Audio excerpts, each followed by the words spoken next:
stuck in long-term contracts and accompanied by his unwavering hunger to become a dramatic actor, Elvis spent time in Hollywood building his acting career. During these movie years, Elvis and his Memphis Mafia took long road trips to film sets all over the United States.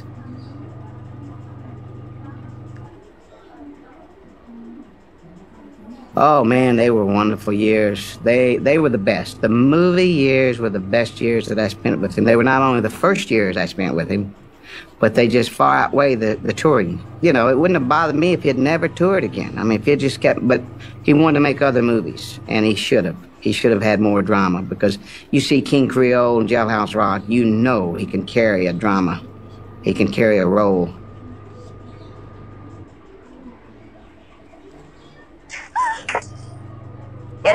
Get up, baby. Leave her alone. Get on, get up. Leave her alone. Come on. Get up.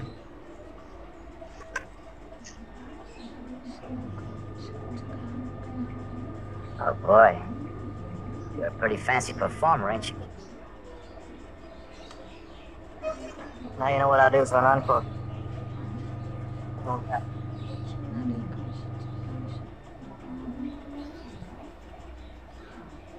When we were out in Hollywood making the movies, even though the security thing wasn't as far as his life threatening, but people want to hit him or do something, I always looked out for him. I always watched his back.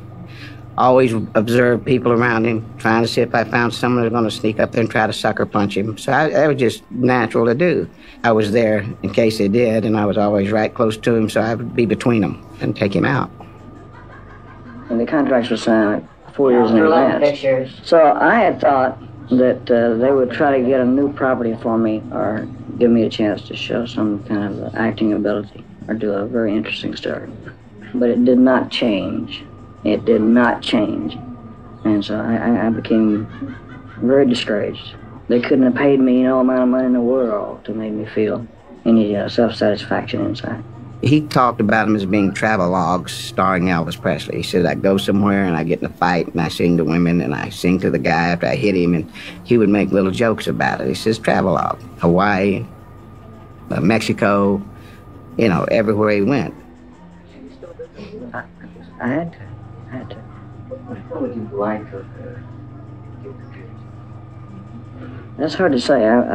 I would like to have something that was more challenging instead of Hollywood's image of what they thought I was. Elvis would have, in any role, would have adapted to it and been able to perform fantastic. When I went to work for him in '64, he had been back from the Army 4 years. He did 2 or 3, good movies when he came back. But the movies were getting weaker and weaker, and the soundtracks were getting, in some cases, more ridiculous and more ridiculous. And he didn't want to record too many movie songs. And he was promised, when he did a movie song, especially a situation scene, that they would never be released on records. It was another lie to Elvis. When he did Old MacDonald Had a Farm, that was never to come out. Old MacDonald had a farm, E-I-E-I-O. On that farm he had some cows, E-I-E-I-O. Move here, move there, cattle everywhere. And when those cows got out of line, we're gonna leave him a rat. The moo-moo here, the moo-moo there, cattle everywhere. And when those cows got out of line, we're gonna leave him a rat. All the business guarantees that were given Elvis were all broken, okay, which eventually broke Elvis. Elvis's meteoric ascent to fame continued throughout the 60s. Naturally, the Memphis Mafia shouldered many burdens of the rising superstar. There was no such thing as a job. I helped take care of the cars, I helped do the driving, I did errands for him. We just did everything. The security evolved over a period of time because of how he became more out there. Remember, I think back in the 1960s. The job stayed very fluid. And during the 60s, he didn't, he wasn't out in public that much. He was making movies, guys. So they had security. We lived in at cars, the studio. house, and studio. They had That's where security on we the didn't even wear soundstage. So, I mean, it was just, there wasn't any security. There weren't pictures taken. There's not a lot of pictures of candid shots of Elvis during the 60s, during the movie years. A lot of promotional pictures, but not fans, because he wasn't available. He wasn't there to be seen. That was a problem. You see, I was tired of doing all the damn work, and you guys just sitting there. I knew you were upset about that, but I wasn't going to do a thing about it. It's showing now, Marty. No, but I think we all had certain jobs we did, but I think basically being around him so much, when he wanted something, we just knew it. Whoever was there. He got to that point.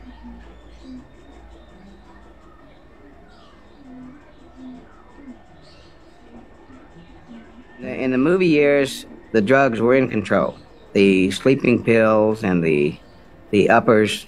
And he said, I want to be sure, we stay up all night. We drive all night. I know you're not used to it, and I want you to, keep up as far as your attitude is concerned. So he said, I want to show you something. So out of his pocket came a little blue velvet case, a jewelry box. He said, open it up. Well, I opened it up, and it was just chock full of pills of every color you can think of. And I said, good God, what is this? And he said, here, let me give you a few, and this will help you stay awake and be in a good mood. I said, okay. So he picked out about 4 of them, and he said, here, don't take them all at once, just take them every couple of hours. I stayed up for 3 days. And to be quite honest with you, it gives you one hell of a good feeling. So I kept taking them. I took them for 15 years. When you start taking the uppers, which is what they were, in order to go to sleep, you need to start taking sleeping pills. So it gets to be a vicious circle. And where today 1 will work, tomorrow you need 2, and the next day you need 3, and then the next day you need 4. And after 15 years, it gets pretty vicious. I couldn't take them every day. Not to be the goody-goody, but I just couldn't take that pill because I knew what it was going to do to me. Make my mouth dry, it was just going to make me wired all day, and I just didn't want to do it. But I had to take them sometimes because he would stay up to 3 o'clock in the morning, 2:30, 3 o'clock, and we get up at 5 to go on location. It could be boring, really, and most people who are involved in movies will tell you about sitting on the set all day, doing nothing, waiting. I learned from the very start, I sleep when he sleeps. We used to have a thing, in fact, on Paramount, on GI Blues, they had a club scene in there, and he'd kept us up late, and I just couldn't stay awake, and I hadn't taken anything, so I went over to a dead set and got into a booth there in the nightclub set, and they were shooting on another one, and laid down on the booth to get some sleep. And one of the crew guys up on the catwalk just pointed me out to Elvis. I found out later, he pointed me out. Said, like that.